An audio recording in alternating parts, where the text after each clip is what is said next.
Focus très poétique. On va parler avec vous, Michel Chevalet, des aurores boréales. Cette saison ? C'est la saison, mais oui, c'est en automne, des aurores boréales.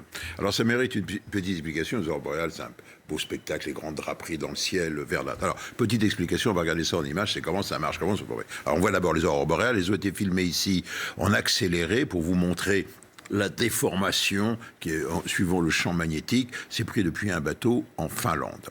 Alors ça mérite petite explication, qu'est-ce qui se passe ? Vous savez que le soleil émet sans arrêt des particules, il les éjecte. Ça met 8 minutes pour arriver sur Terre. Ça, c'est l'haleine du soleil, c'est le souffle du soleil.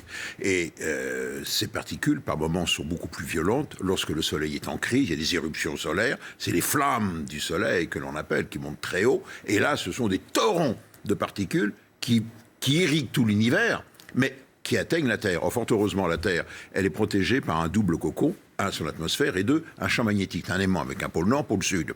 Et donc, les particules, en quelque sorte, viennent comme sur un bouclier, sont déviées, mais en même temps soufflent le champ magnétique. Vous voyez, au lieu d'être parfaitement circulaire, ce champ magnétique s'étire en longueur, formant une grande queue magnétique qui s'étale sur plusieurs millions de kilomètres. Voilà, ça c'est la situation.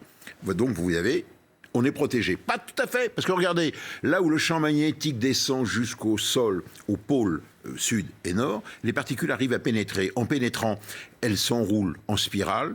Là, c'est un effet Compton. Elles libèrent des rayons X. Les rayons X excitent les molécules de l'atmosphère qui relâchent leur énergie sous forme lumineuse, visible. Et la couleur verte est due à la présence d'oxygène. Voilà qui vous explique donc le fonctionnement. C'est une machine tout à fait normale et qui est destinée à nous protéger. Et là, en ce moment, il y a une recrudescence, il y a des flots de particules qui sont piégés dans ce cocon qui nous protège. Et si on n'avait pas la magnétosphère, on ne serait pas là. Parce qu'on serait irradié et il n'y aurait pas de vie sur Terre.